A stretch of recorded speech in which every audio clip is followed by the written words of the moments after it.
Bonjour. Le cancer est considéré comme l'une des premières causes de mortalité en Afrique. Et le Congo n'est pas à l'abri de cette maladie. Cette maladie, donc le cancer, qui s'attaque à plusieurs organes du corps, le poumon, l'utérus, le côlon, le foie, les os, voire le sang, tue à petit feu et ne donne quasiment aucune chance au patient, quel que soit son âge. Le mois d'octobre est consacré aux efforts fournis dans la lutte contre le cancer, avec l'initiative Octobre Rose. Pour en parler et en savoir davantage, nous recevons le professeur Jean-Bernard Kwambon, qui est le chef de service de cancérologie au CHU de Brazzaville. Professeur, bonjour. Bonjour. On vous trouve ici au centre hospitalier universitaire de Brazzaville, des malades autour de vous. Comment vous vous sentez dans cet environnement de malades cancéreux? Il faut dire que c'est une très très vieille histoire. Moi, j'ai fait la cancérologie depuis les années 85. En 85, je quitte Brazzaville pour la Belgique, où j'ai été formé. Je suis d'ailleurs resté 14 ans, où j'ai été dans un centre anticancéreux qui appartient à l'Université libre de Bruxelles. Donc, je côtoie cette misère, cette souffrance, cette précarité, cette fragilité humaine au quotidien. Donc, pour moi, c'est le pain quotidien. Donc, on est habitué. C'est vrai que c'est douloureux, c'est difficile, mais on n'a pas d'autre choix. C'est le métier qu'on a choisi. La communauté internationale a pris l'initiative Octobre Rose, tous les mois d'octobre, pour célébrer, peut-être pour renforcer la lutte contre le cancer. D'où vient un peu cette idée et pourquoi à chaque mois d'octobre on doit arborer ce petit tissu rose sur les poitrines? Bien, on va faire un peu d'histoire. Octobre Rose a commencé en 85 aux États-Unis. Parce que les artistes avaient observé que les cancers du sein étaient un réel problème de santé publique et qu'il fallait se mobiliser autour de la question. Et en 1994, c'est une firme de cosmétiques qui s'appelle Estée Lauder, qui, en partenariat avec une revue qui s'appelle Claire ou Marie-Claire, je ne sais plus, a démarré Octobre Rose en France. Ils ont choisi le ruban rose parce qu'il cadre bien avec la féminité, la beauté de la femme. Et puis, ils ont lancé les activités. En fait, le deal, c'est faire la sensibilisation derrière le dépistage gratuit et prendre en charge les patientes. Il a même dit les patients, puisqu'il y a également des hommes qui font des cancers du sein. Même s'ils ne sont pas nombreux, c'est 1% de la population cancéreuse. Alors, donc ils ont commencé et, in fine, c'était lever des fonds pour permettre aux acteurs sur le terrain, qui sont les chercheurs et les praticiens, d'avoir de l'argent et d'aller vers la recherche. Et c'était ça. Et ça a tellement bien marché et qu'année après année, on continue à célébrer Octobre Rose. Professeur, vous êtes à la tête du service de cancérologie ici au CHU de Brazzaville. Quel type de cancer souvent vous recevez dans vos services? Alors, si on prend un registre des cancers, peu importe qu'il soit hospitalier, ou bien de la ville, ou bien d'un pays, on a des informations qui sont récoltées et qui sont installées dedans. Quand on prend le registre des cancers de la ville de Brazzaville, le premier cancer est le cancer du sein, chez la femme. Quand on prend tous les cancers, je vais citer les 5 premiers. Et alors le cancer du sein, c'est du cancer du col de l'utérus. Après cela, vous avez le cancer de la prostate. Après cela, de la prostate, vous avez le cancer du côlon. Et puis vous avez les autres cancers qui arrivent après. Donc nous avons en moyenne, par an, à peu près 600 cas de cancer, nouveaux cas de cancer à Brazzaville. Pointe-Noire, ils doivent être aux environs de 200. Mais tout ça sont des chiffres très aléatoires parce que ce n'est pas des données vérifiées à Pointe-Noire. Donc on peut estimer que Pointe-Noire peut avoir à peu près 200 cas de cancer. Et il semble que les femmes sont les plus exposées. Cancer de sein, cancer du col de l'utérus, c'est les premiers cancers qui arrivent en rang de... Oui, mais je ne parle pas en termes d'exposition. C'est vrai que les femmes, d'abord dans une société normale, une société même anormale, la population, le nombre de femmes est toujours plus important que le nombre d'hommes. Les hommes ont tendance à mourir plus tôt que les femmes. Donc c'est normal qu'il y ait autant de femmes. Mais il faut dire que le cancer, c'est quand même la maladie du vieillissement. Plus les gens vieillissent, plus les cancers apparaissent. Bon, mais il arrive qu'on observe des cas de cancer chez des personnes très jeunes. Bon, et chez nous, ici, à Brazzaville, le cancer le plus fréquent, c'est malheureusement le cancer du sein. Mais que nous diagnostiquons le plus souvent à un stade avancé de la maladie. C'est ça l'intérêt d'Octobre Rose. C'est-à-dire qu'amener les gens à être sensibilisés et à se faire dépister. Mais attention, quand une structure de l'État organise un dépistage gratuit, il faut mettre en place une stratégie.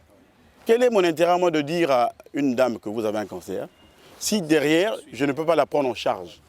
Et c'est là où il faut que et les hommes qui animent les structures de l'État et les praticiens, les professionnels que nous sommes, que nous nous mettions autour de la table pour bâtir la stratégie. On dit, bon, nous allons faire ceci, comment allons-nous le faire, quels sont les acteurs, quels sont les moyens et quels sont les résultats attendus. Mais si on ne fait pas comme ça va un peu dans tous les sens. Ce qui est déjà fait aujourd'hui, bon, je crois que c'est déjà bien. Il faut commencer à sensibiliser, il faut dépister, mais le dépistage devait être gratuit. Est-ce qu'il est gratuit? Je n'en sais rien, parce que je ne sais pas comment ça se passe au niveau du ministère. Alors, docteur, vous mettez là une charnière, on va vraiment rentrer dans votre service. Il y a du bruit qui circule, on dit que le CHU, c'est vraiment un mouroir. Quand les malades rentrent, ils sont désespérés. Vous êtes à la tête du service de cancérologie. Est-ce que vous avez les moyens nécessaires pour prendre en charge les malades de cancer? Alors, pour prendre en charge les patients, il faut deux choses. Il faut un contenu, un contenant et un contenu. Le contenant, c'est l'hôpital. L'hôpital, c'est le plateau technique. Et le contenu sont les ressources humaines. Avons-nous un plateau technique pour prendre en charge les patients atteints du cancer? La réponse est oui et non, parce qu'il manque beaucoup de maillons de la chaîne. Avez-vous des hommes et des femmes capables de prendre en charge les patients atteints de cancer? La réponse est oui. Donc, pour résumer, est-ce qu'on peut prendre en charge les patients ici? Oui, on peut prendre en charge une partie du traitement. L'autre partie du traitement, il faut aller à l'extérieur. On voit que vous êtes débordé par les malades chaque matin dans vos services. Oui, mais... Est-ce que les structures sont vraiment adéquates pour... Oui, bon, il ne faut pas se voiler la face. On a quelques difficultés. Bon, je crois qu'on va rebondir. Ce n'est pas parce que nous sommes dans la difficulté d'aujourd'hui que demain on ne verra pas la lumière. Non, non, non, on va certainement rebondir. Je crois que les autorités de la République ont pris conscience que nous avons d'énormes soucis, que l'argent va être injecté. La preuve, c'est que nous avons dans la structure managériale du CHU aujourd'hui un expatrié, donc une équipe qui vient du Canada. Et nous espérons qu'avec ce monde-là, peut-être que nous trouverons des solutions, peut-être que nous allons sortir de notre galère, j'espère. En octobre, il y a exactement une année, la ministre de la Santé, Mme Lydia Mikolo, recevait un lot de médicaments, un lot d'anti-cancéreux qui devait être destiné à votre service. Est-ce que ces médicaments sont arrivés à votre service? Est-ce qu'ils aident aujourd'hui vos patients? Alors, cette question m'a toujours embarrassé. C'est vrai que la République a fait un effort en mettant à notre disposition quelques médicaments qui nous permettent de prendre en charge quelques cas de cancer. Et c'est gratuit. Mais malheureusement, nous aurions voulu, pour revisiter un peu toute la procédure, on aurait souhaité que nous soyons associés à l'élaboration de la convention entre Roche, qui est le partenaire qui nous a apporté ces molécules, et le ministère. Mais malheureusement, je crois qu'il y a eu quelques difficultés. On a eu peut-être des incompréhensions, peut-être des états d'humeur, je ne sais pas. Mais ce sont des choses qu'on va corriger. Et les molécules sont arrivées, mais ce ne sont pas des molécules phares. Nous, on aurait voulu avoir des molécules princesses et les autres molécules peuvent venir en appoint. Il se fait que malheureusement, ces molécules coûtent cher, qui sont de très très bonnes molécules, parce que quand même des molécules de la nouvelle cancérologie, ne sont pas toujours indiquées dans les cas des cancers qui sont les nôtres. Même quand ils sont indiqués, c'est très difficile de les prescrire parce qu'il va falloir surveiller non seulement les effets secondaires, mais également les réponses. Oui, professeur, on parle des médicaments, donc on parle du traitement. Il est connu de tous que les coûts des traitements contre le cancer sont assez onéreux. Et la plupart de vos patients, c'est souvent des familles démunies. Est-ce que souvent vous avez la main lourde en écrivant une prescription, une ordonnance, quand vous savez que la famille est démunie? Non, la cancérologie répond à des critères. Aujourd'hui, nous avons ce qu'on appelle des référentiels. Vous voyez, hier, c'était le nègre que je suis qui faisait le travail pour l'occidental. Mais aujourd'hui, ça s'est un peu inversé. L'occidental a travaillé, a réfléchi et a produit des référentiels. Donc nous, on ne fait que du copier-coller. Donc on essaie de prescrire selon les référentiels. Malheureusement, il arrive que les patients ne puissent pas accéder à ces molécules-là. Bon, alors là, ça devient un peu difficile. On essaie de faire des petites sauces maison. Ben, c'est très compliqué, très compliqué. Et qu'en est-il de la radiothérapie et de la chimiothérapie ici à Brazzaville? Est-ce que c'est une réalité quand même? Alors, la chimiothérapie, c'est un des maillons de l'arsenal thérapeutique. Mais je vais les citer pour que les gens comprennent. Oui. Pour soigner un cancer, vous avez 4 types de traitements. Vous avez la chirurgie, vous avez la chimiothérapie, vous avez la radiothérapie et vous avez aujourd'hui les médicaments de futur qui sont les thérapies ciblées avec l'immunothérapie. On va y revenir. La chimiothérapie, nous la faisons dans le service. Mais les malades achètent leurs médicaments. Donc le deal, c'est d'aller vers la gratuité des médicaments. Oui. Donc je crois que le gouvernement a pris la mesure du problème. Et puis comme on le fait un peu au Sénégal. Au Sénégal, vous avez suivi sur TV5 il y a quelques jours, où on a montré un jeune médecin qui parlait de la chimiothérapie. Ben, ce jeune, c'est mon élève. Il a été formé par moi, ici à Brazzaville. Donc quand je vois ça, je suis honoré. Quand je me dis que la formation qu'on a donnée se retrouve à l'extérieur et que ça fait des merveilles, c'est un bonheur pour la République. Et vous-même, sur place, vous n'avez pas ce type de matériel? Non, on essaie de faire la chimiothérapie. Oui. Sauf que chez eux, c'est gratuit. Chez moi ici, les gens achètent encore les médicaments. Mais je crois que ça va être réglé par l'État. Je crois que le président de la République en a conscience. La première dame en a conscience. Vous savez qu'elle incarne le leadership, la lutte contre les cancers dans notre pays. Je crois que le moment venu, il faut peut-être que les professionnels que nous sommes, nous nous retrouvions autour de la première dame pour échanger, pour regarder, pour faire des propositions, pour voir dans quelle direction on peut aller pour faire en sorte que les malades puissent accéder aux molécules sans pourtant débourser un peu d'argent. Sinon, pour le moment, le service de cancérologie manque réellement des moyens quand même pour avancer dans la recherche et dans, il manque les moyens. Vous savez, prise en charge. Nous sommes un service formateur. Nous sommes la première école de cancérologie médicale en Afrique noire. La plupart des cancérologues africains ont été formés chez moi. Ils sont 35 éparpillés à travers l'Afrique. Et aujourd'hui, dans le service, j'ai 14 médecins résidents en formation. C'est-à-dire que vous avez des Burkinabés, vous avez des Camerounais, vous avez des collègues qui viennent de la RDC. Et l'année prochaine, j'en attends encore 5 qui vont encore venir des pays d'Afrique. Le bonheur qui est le mien, c'est d'avoir formé des Ivoiriens qui aujourd'hui ont ouvert une école d'oncologie en Côte d'Ivoire. C'est un plaisir que de voir ça. C'est-à-dire que vous avez formé et les gens rentrent chez eux, ils forment les leurs. Et ça, c'est du bonheur. Alors, nous ici, on a beaucoup de difficultés. Comment voulez-vous former les hommes et les femmes si vous manquez les moyens? Parce que quand vous formez, il faut que vous ayez la mobilité. Ces jeunes doivent aller dans les congrès. Mais qui paye les congrès? Il n'y a pas d'argent pour payer les congrès. Mais les jeunes qui partent dans les congrès se débrouillent. Bon, moi encore, je peux me débrouiller à travers les relations qui sont les miennes. Et à travers des collègues qui sont à l'extérieur, donc ils peuvent m'inviter pour m'envoyer des billets. Mais on devait être en congrès tout le temps. Parce que c'est le seul moment, ce sont les seuls moments où on a accès à l'information récente. Pour que nous la répercutons chez nous. Mais malheureusement, c'est très très difficile. Donc, il faut mobiliser les moyens. On ne peut pas faire la cancérologie, on ne peut pas faire la recherche s'il n'y a pas les moyens. Est-ce que tous les jeunes que vous formez, est-ce qu'ils sont réintroduits dans le circuit comme le CHU ou Pointe-Noire ou bien finalement ils ne sont pas recrutés? Tous les cancérologues congolais travaillent. Il y en a 3 à Pointe-Noire. Ici, nous sommes au CHU 5 cancérologues. C'est assez nombreux quand même non, il me manque du monde. 5 cancérologues. À Makele, il y en a un. À l'hôpital militaire, il y en a un. Bon. On continue à en former. J'espère que ceux que nous formons aujourd'hui, demain, on va les recruter. Il y en a un qui est pédiatre, mais qui a pensé faire la cancérologie. Donc, il s'est arrêté un moment. Il est dans mon service pour faire la cancérologie. Donc, il est en dernière année, il va soutenir son mémoire peut-être dans 6 mois. Dans 6 mois, il l'aura soutenu. Et il sera demain, si vous voulez, l'oncologue, le pédiatre qui va s'occuper des cancers des enfants. Donc, vous voyez, il y avait une difficulté à ce niveau-là. On est en train de combler cette lacune. Donc, c'est une très bonne chose. Professeur, quand même, je disais au début de l'émission qu'on a vu dans votre bureau beaucoup de malades dans le couloir. Et chaque matin, ça semble être la même réalité. Mais est-ce qu'à chaque année, le nombre de cas augmente ou bien ils sont quand même... Non, le nombre de cas va crescendo. Plus vous informez, plus les gens viennent. Vous voyez, aujourd'hui, dès qu'une dame sent une boule dans le sein, le premier réflexe, c'est d'aller voir son gynécologue ou son médecin traitant. Et qui, par la suite, après avoir fait un petit bilan, va nous la référer. On voit de plus en plus de cas. Donc, année après année, les cas ont tendance à augmenter. Et quelle est la chance quand même pour un patient ou une patiente qui arrive chez vous, CHU, en état actuel, d'être guéri? Quelle est la chance quand même? Alors, il faut qu'ils viennent très tôt. Si le cancer est pris tôt, de façon collégiale, attention, c'est important ce que je suis en train de dire. Si vous avez un cancer, le médecin qui est dans un environnement, qui sait qu'il y a d'autres cancérologues sur la place, veut prendre en charge le patient seul, il faut recuser cela. C'est une faute.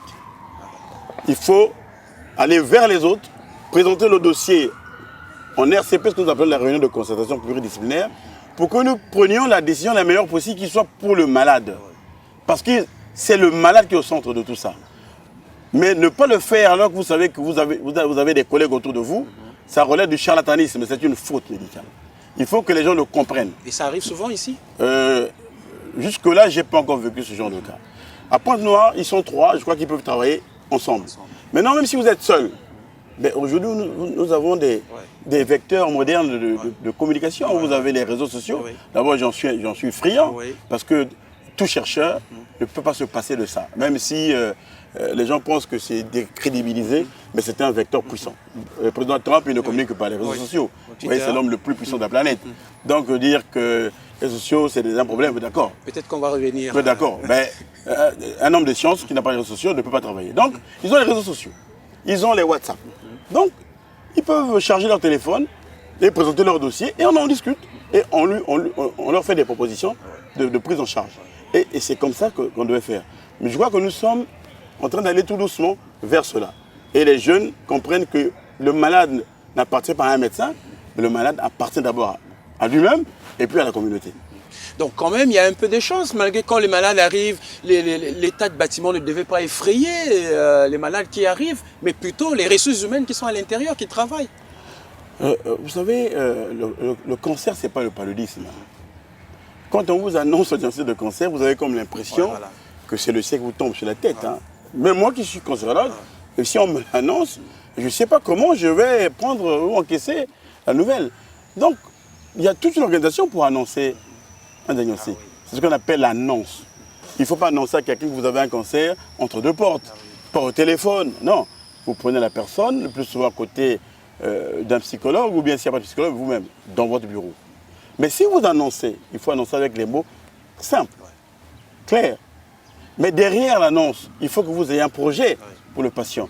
Ça sert à quoi de dire que vous avez un cancer et puis vous abandonnez malade? Non. Vous annoncez le cancer. C'est quelque chose de difficile, mais nous avons les armes aujourd'hui. Voici ce que nous vous proposons. Ce qu'on appelle le plan personnalisé de soins. On va vous traiter par telle méthode, de telle période à telle période. Après, on va passer à telle période. Après, on va passer à telle période. Voici vos chances. Et comme ça, même si le malade est déboussolé, il sait que le professeur Nkwamo qui m'a vu m'a dit ceci. Mais attention, le malade n'est pas bête. Aujourd'hui, ils sont quasiment tous instruits. Il y a l'Internet.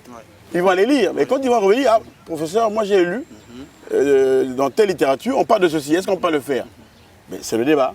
Il ne faut pas le fermer. Or, ici, on a tendance à vouloir verrouiller le débat. Non, le débat, il faut l'ouvrir. On ne s'élève qu'à travers le débat. Quand le débat est bon, quand il est quintessent, on s'élève. Et avec le malade, on dit, bon, ça, oui, vous avez peut-être des raisons, mais ce n'est pas encore validé. Juste ça va être validé, peut-être que je reviendrai là-dessus. Mais je vous propose des choses validées. Allez vérifier par vous-même, c'est validé.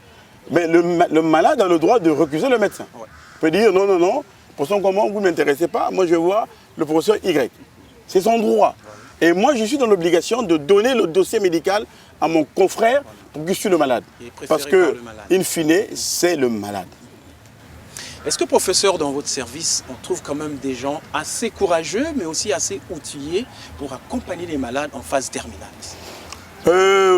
Oui. Alors, nous ne gérons pas la phase terminale. Il y a très peu de cas de gestion de phase terminale. Il y a une sœur, qui est la sœur Hélène Boukaka, qui a créé, il y a quelques années, une chose qui s'appelle ACA. C'est pour accompagner les malades en fin de vie. Elle fait un travail remarquable, cette dame-là. Et à chaque fois que nous avons un patient pour lequel nous ne pouvons plus proposer un traitement, et nous la contactons, et c'est elle qui prend le relais pour accompagner les malades jusqu'à la fin, dans la dignité. Hein, le mot dignité est important. Et le plus souvent, les parents ont tendance à abandonner les malades. Non, quand c'est comme ça, il faut que les parents soient autour du malade et qu'ils l'accompagnent. C'est très important parce que nous mourrons tous demain. Nous allons tous y passer. Hein, ce chemin-là, c'est un chemin tracé pour tout le monde. Voilà, il faut accompagner les autres.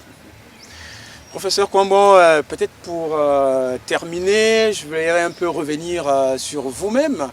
Vous êtes un amoureux des réseaux sociaux, mais vous êtes aussi un chercheur, un ancien du CHU de Brazzaville.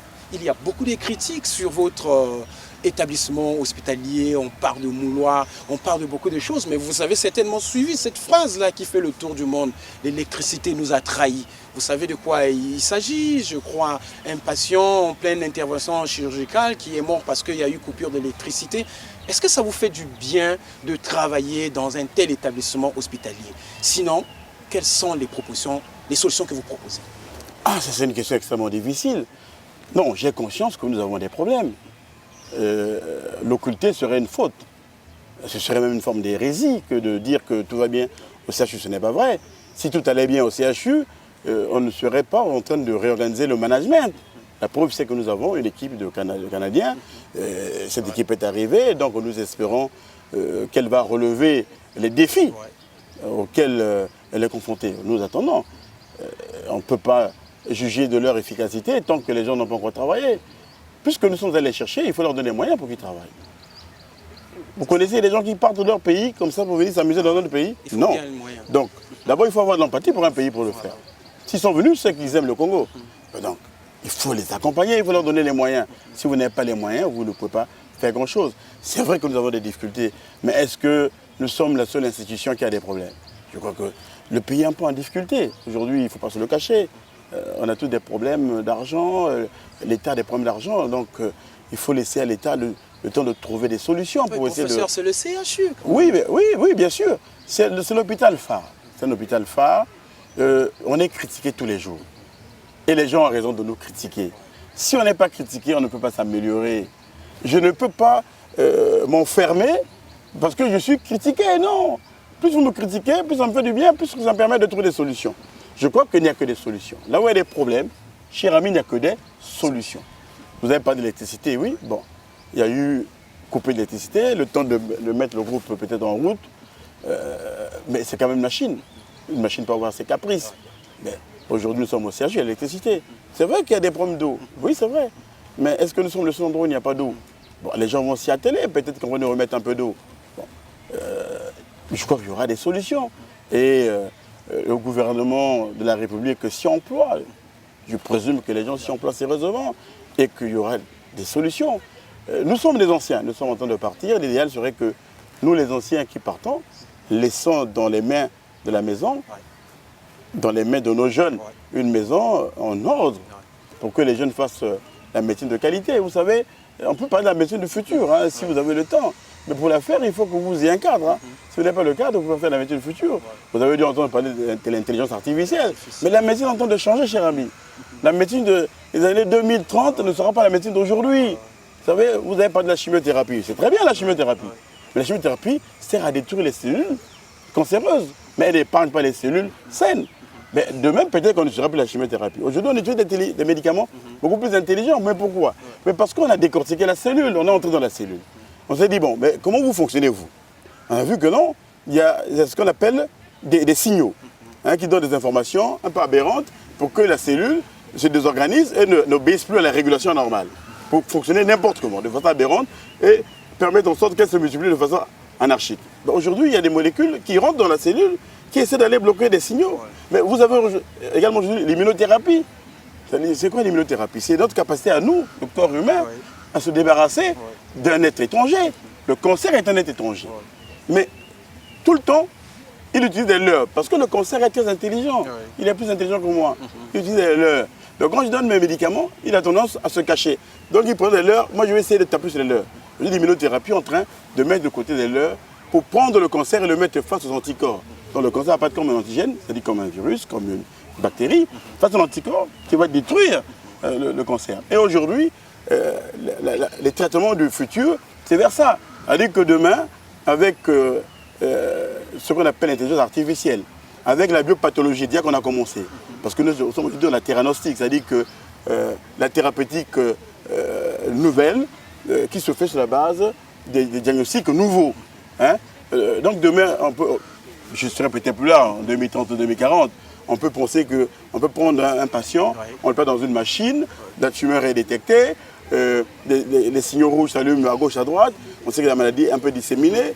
Bon, on a fait de la biologie, on a fait de l'anatomie pathologique avec tout ce qui est comme immunochimie. À l'époque, on n'aura plus le même CHU non, hein, non, non. En l'état. Hein. Non, on croise, et c'est un logiciel qui va dire, bon, voilà, le traitement c'est celui-là. mais ça va être l'intelligence artificielle. Donc aujourd'hui, il faut préparer les jeunes à s'arrimer à la médecine du futur. Hein, la médecine du stéthoscope demain sera dépassée. On vient, bon, je mets le stéthoscope au cou, je roule les mécaniques, je suis un mandarin, ça va être dépassé. Hein. L'homme va gérer les machines et on n'aura pas beaucoup d'hommes pour gérer les machines. On aura peut-être plus besoin d'un mastodonte pour avoir des malades. Vous voyez, un petit espace, bon, avec des belles machines, et vous soignez vos malades. Bon, c'est peut-être l'occasion de lancer un appel. J'allais dire, vous savez, le président de la République est très sensible à nos problèmes, hein. Mais c'est le chef de l'État. Il a un gouvernement. Bon, le gouvernement a peut-être d'autres priorités pour le moment. Mais l'idéal pour nous serait qu'on aille vers un centre anticancéreux. C'est-à-dire que là, on va regrouper tous les acteurs qui gèrent les cancers sur un même endroit. Vous avez des espaces comme à la cité des 17 où on peut construire cela. Centre anticancéreux de quoi? D'une centaine de lits. On peut aller à Jeanne-Vial, on dit bon, on reconstruit Jeanne-Vial et puis on en fait un centre anticancéreux avec tous les services, la radiothérapie. Vous savez, la radiothérapie, ce n'est plus fonctionnel. Je suis obligé de négocier avec un ami qui est à Kinshasa, qui s'appelle Soulou, le docteur Soulou, pour que demain mes malades aillent là-bas. Parce qu'aller au Maroc, aller en Algérie, aller en France, en fait tout ça coûte trop cher. Mais l'idéal serait que nous ayons la radiothérapie. Pas le cobalt qui était là avant, parce que le cobalt c'était un Mathusalem. À la limite, plus personne ne l'utilise. Il faut aller vers les accélérateurs de particules. Moi j'ai un jeune qui a été formé de l'accélérateur de particules. Ça fait 3 ans ou 4 ans qu'il ne travaille plus. Mais il est maître à l'université. Il faut qu'il progresse. Il faut qu'il ait une carrière universitaire. Mais pour qu'il ait une carrière universitaire, il faut qu'il ait une structure où il doit prendre en charge ses malades. Or, la structure fait défaut. Mais il est le seul. Imaginez sur l'instant qu'il aille ailleurs. Moi, je vais le perdre. Mais si je le perds, c'est le pays qui le perd. Demain, ils vont encore former un radiothérapeute, mais ça coûte cher. Donc, il faut penser à ça. Le dire, ce n'est pas susciter encore un débat. Vous savez, dans ce pays, quand on émet une idée, alors ça fait... Il y a toujours des esprits tordus qui pensent que... Qu'est-ce qu'il veut dire? Mais non, ce n'est que du bon sens. C'est toujours bien de contribuer à l'édification du pays. Ce n'est que le bon sens. On ne va pas continuer à nier l'évidence alors que l'évidence est là et l'évidence vous rappellera un jour que vous l'avez nié pendant longtemps et finalement va vous frapper. Donc si chacun peut apporter sa pierre à l'édifice, pourquoi pas? Même là où vous êtes. Si vous pensez que quoi m'en fait mal, venez me voir. Voilà, pour ça, je ne suis pas d'accord avec vous. Vous avez fait ça. Ah bon? Comment allons-nous faire pour rectifier le tir? C'est comme ça qu'il faut faire. Il ne faut pas se recroqueviller et dire que non, tout va bien alors que tout va mal. Non, non, non. Du CHU, oui, nous avons des problèmes. Oui, nous sommes des acteurs. Oui, les solutions existent. Oui, nous avons une nouvelle équipe managériale. Oui, elle s'emploie. Oui, donnez les moyens. Et qu'une fois que l'équipe a les moyens, vous allez voir, tout va repartir. Tout va repartir, ça va redémarrer. Moi, je fais partie des gens qui pensent que demain, cet hôpital peut rebondir. Avec cette équipe qui est arrivée, cette équipe est certainement en train de nous aider. Bon, j'entends des gens, bon c'est normal, hein, c'est humain, critiquer à gauche à droite. Mais ils n'ont même pas passé 1 an à Brazzaville. Comment voulez-vous juger les gens qui sont arrivés et qui ne sont pas encore entrés en possession des moyens qu'on leur avait proposés? C'est peut-être le volume des attentes aussi, des patients ici. Mais je comprends les patients, mais le volume des attentes, il n'y en a pas qu'à l'hôpital. C'est partout. Moi j'ai un père de famille, hein. Je sais de quoi je parle. Hein? Mais pour scolariser mes enfants, c'est un peu difficile. Mais je comprends. La difficulté, elle est partout, il n'y a pas qu'à l'hôpital. La difficulté, vous la trouvez à l'école, vous la trouvez même au marché. Ça devient très difficile pour tout le monde. Bon, je crois qu'il y aura des embellis. Il faut y croire. Il faut positiver. Hein? Moi, je suis un épicurien. Moi, j'aime la vie. Voilà. Je suis à la fois épicurien et stoïque. Donc, de par mon métier, il faut que j'apprenne à être stoïque. Sinon, je ne peux plus travailler. Et puis rien, parce que je suis un homme du futur. J'aime la vie, j'aime les autres. Voilà. Et tous les matins, il faut se créer des petits bonheurs parce que c'est ça la vie. La vie, ce n'est pas seulement gérer les malades à l'hôpital. Alors donc, merci professeur. Mesdames et messieurs, nous sommes arrivés à la fin de cet entretien. Nous recevions le professeur Jean-Bernard Kwambon qui nous a parlé de cancer, la prise en charge, les types de cancers au Congo, la recherche de financement, mais aussi la recherche dans le cadre du traitement de la pathologie. Merci et à la prochaine.